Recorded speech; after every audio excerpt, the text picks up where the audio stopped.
Hi, Hiva. Welcome back to our second session. I am really glad to have you here today. How are you feeling? I'm feeling anxious and a little depressed. I'm sorry to hear that. Would you be willing and feel comfortable telling me what are you feeling a little depressed and anxious about? I mean, where do I even start? There's so much in my mind, and I'm just overwhelmed with so much. I don't even know what issue to begin with, to be honest. Okay.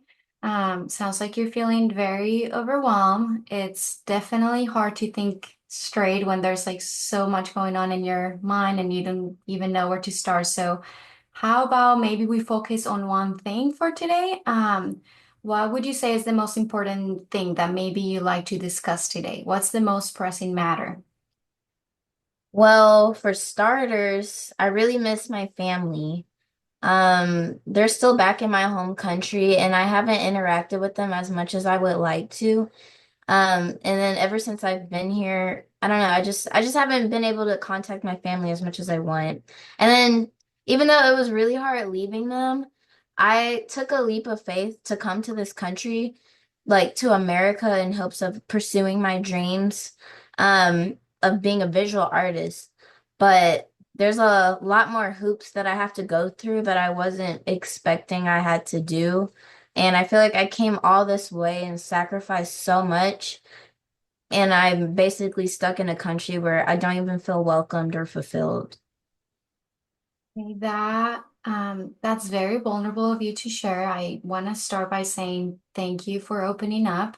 That sounds very difficult. Family is so important. It sounds like you've done lots of sacrifices, and it's very hard moving to a new country. I think you're very brave. I think you're very resilient.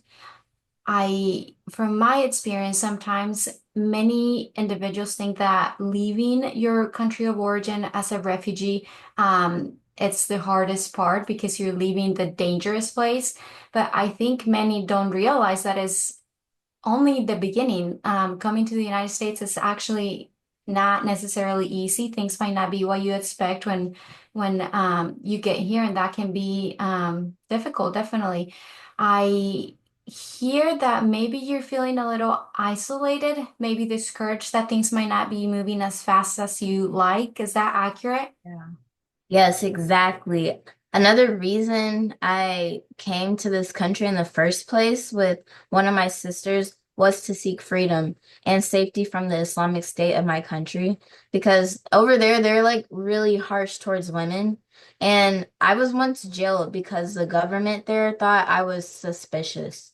And I'm glad like I wasn't stoned like my sister-in-law. She was stoned to death, because they believe she committed adultery. So the feeling of me just like being in trouble with the government, just it makes me feel like really anxious. And because of like my previous experience in my country of origin, that could mean like life or death. So I just like associate it with that. And then also the thought of me being in jail, like in my hometown when I was in jail, that still haunts me. Anyway, I came here because I wanted to seek safety and freedom, and yet people look at me as if I'm the threat. Like the local politicians here in America, they refer to us, like people from my country, as rabid dogs. And I'm the one who's scared of them. So, like, why do people feel so threatened by our presence? I don't get it. Yeah, that sounds frightening. I mean, to start. That sounds very scary. Those are very scary experiences you have experienced and been through. Um, I I'm sorry that you have had to experience that and even seen and experienced firsthand the death of a relative due to that violence against women.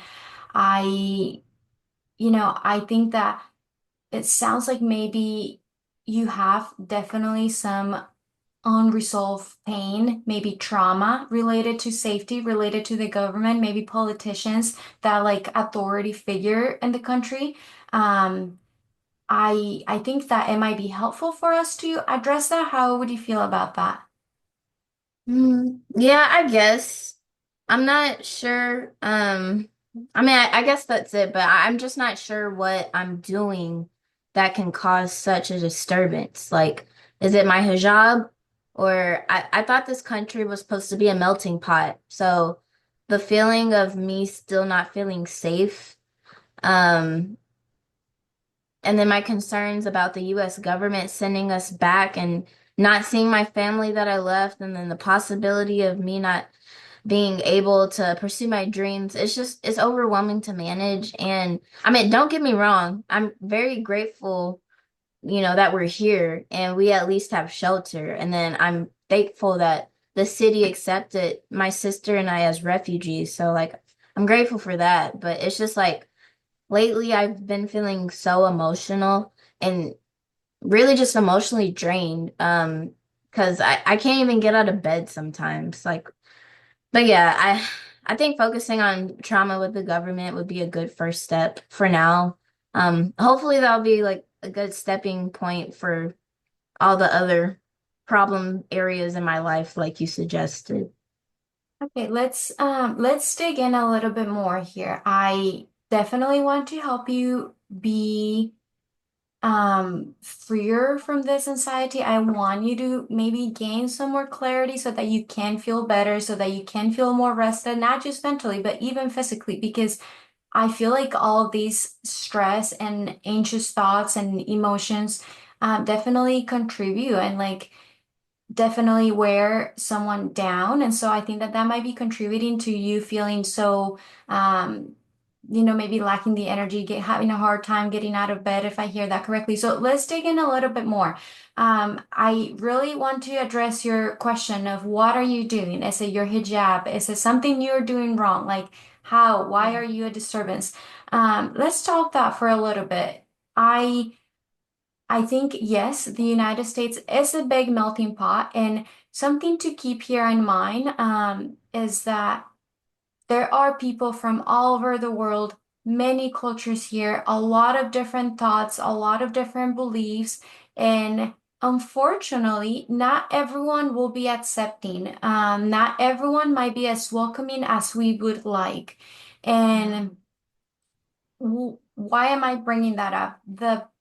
The point and what I want us to do together is I would like us to start maybe learning about this idea of we can't control others, we can't control how they see us, we can't control what they think about us, especially when you are different. And what I mean by that is that I want us to gain a new perspective here of maybe being different is a good thing in a melting pot. I think that we can benefit so much from what you are bringing to this country, but I also want us to understand and maybe start to feel a little more comfortable about the idea of not everyone will be accepting and maybe talk to us or welcoming the way that we like. And so, what do you think about that idea? How does that make you feel? Yes, I just constantly feel like people are staring at me and like judging. And I don't know if they want to cause harm to me, that's why they're staring, or I don't know. It just makes me feel uneasy, especially with like the political context of everything. Okay, so let's expand on that. I do you think that maybe I hear that maybe you are associating safety with maybe others looking at you, maybe not in a way that makes you feel safe, or like you said, the politicians calling you guys derogatory terms. And so, how about maybe we think of safety in a different lens here? Would you be willing to do that? Would you be open to maybe discuss how we can look at safety differently? I mean, yeah, I guess in order for me to be safe, I would just make people not look at me so I can blend in with everyone else. But I mean, when I walk into a room, people just won't stare. They'll just go about their business like they do everyone else. So, I mean, that's how I would feel safe. Okay, that would be very nice. That would be the goal. That also Yeah. sounds like you would have to kind of control others to not have them look at you. And we kind of talked about this idea of we can't control what others do, There's we can only control what we do. Do you remember that? Yeah, that's true. So, I mean, if I can't control them, then what can I do? Okay, great question. Sounds like maybe we're getting there to what can we do? So what can I do? And that's what I'm here for. So first, let's kind of go back to that idea of safety. So I want you to know that you do have rights and protections as a refugee here in the United States. And so I want you to remember that even when um, you maybe feel nervous, if doesn't, maybe if something doesn't feel right to you, or you would want to bring something up, but you wouldn't because you're afraid that maybe they will send you back to your country or they will put you in jail, which is this really big fear you have. I want you to know and remember and start having this confidence that you do have rights and protections as a refugee here in the United States. And maybe if we look at safety differently and knowing that because of those rights and protections, you won't just be thrown into jail. You won't just be sent back to your country. And others looking at you maybe in a mean way or calling you derogatory terms, that doesn't mean that what they think about you influence what will happen to you. And so, um, does that make sense a little bit, that idea? I mean, if I have to speak up for myself, is there like a certain way of going about it, or because at the end of the day, like I don't want any smoke. I don't want to cause any trouble with, or bring any unwanted attention to myself or my sister.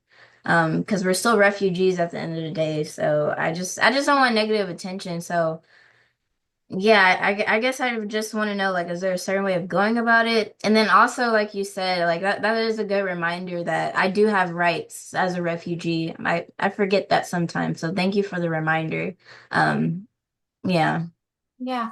Um, I I think that is very it speaks very highly of you to not want to call unnecessary attention, especially because you don't want any issues, you don't want any problems for you or for your sister. And that is Right. very considerate of you to also want to keep your family safe. And so I admire that of you, and I think it speaks very highly of you. And yeah, we can talk about that. So when we talk about safety and how can you ask, is there a specific way of going about it?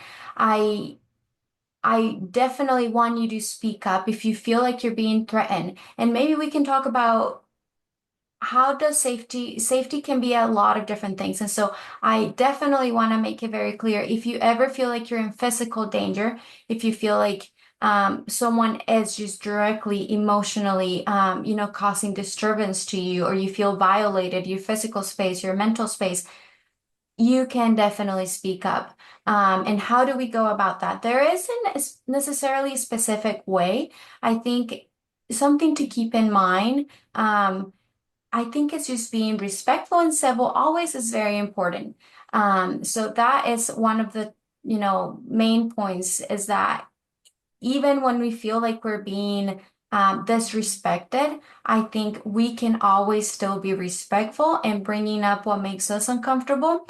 However, I understand your fear of not wanting unnecessary attention. So, with that said, maybe how would you feel about creating some sort of emergency list? We can create some sort of emergency list, put some contacts in there of people that you can feel comfortable with reaching out if you feel like you need additional help and bringing up your concerns and being in an uncomfortable situation. Because you are right. This is a different system, and navigating the system can be a little bit challenging. And I want you to feel supported, and I want you to speak up. I don't want you to stay quiet when you're not feeling safe. How does that sound? I mean, like the only person I feel like I can talk to and rely on is my sister. Everyone else that I'm close with is back at my home country, so it's just me and my sister. Okay, yeah, that's understandable. It takes time to build and create a community, a support group. And we can also work on that. I would be happy to work alongside you and we can start creating that support group. For now, as starters, how would you feel about putting me down on that emergency list? And also, maybe we can entertain the idea of you speaking to your case manager from a resettlement agency. I know that refugees, usually have some sort of support from different case managers from the resettlement agencies. If you're comfortable with that, maybe we can ask, and that's a good starting point. I think those could be two very good, good assistance for you. I mean, yeah, I never thought to consider them or yourself. So you guys have been pretty helpful and it's been comforting to talk to y'all. So I guess yeah, I could put you guys as a point of contact. That sounds good. Okay, perfect. Yeah, that sounds good. I think that sounds like a pretty good start. Eva, we have talked a lot today. We have covered a lot. I'm glad to hear that this has been helpful to you, processing some things, maybe gaining some new perspectives. I want to ask you, what are some of your main takeaways from today's session? I guess I'm starting to understand that I can't change how people react or respond to me, but I can choose how I want to respond and react to people. And then also talking to you makes me have a better perspective that not everyone is like out to get me. So there are people here that mean well and are welcoming toward me and my sister being here. So I'm really appreciative of that. Good. I am glad. I want you to know you are part of this big melting pot. And yes, not everyone will be welcoming and will look at you, the nicest way, but there will be so many people to have your back. There will be so many people that are happy to have you. And I want you to know always, I want you to be safe. I want you to have some options if you don't feel safe to go about that. And so I hope that we can continue to work and hopefully have you feel more at peace in your new home. How about we have that little homework of you reaching out to your case manager, ask them if they'd be willing to be part of that contact list. And then when you come back for our next session, if you decide to, we can maybe continue to explore or come up with some ways of how we can build more of a community for you here. I know we can do that. And then maybe go back to the idea that you said of continuing to pursue your dreams here in America. How does that sound? That sounds great. And that would be a good next step. So yeah, thank you for your suggestion. Yeah, you're welcome. Okay, thank you for your vulnerability. Thank you for opening up, and I will see you next time. Yes, see you next time. Thank you. Thank you.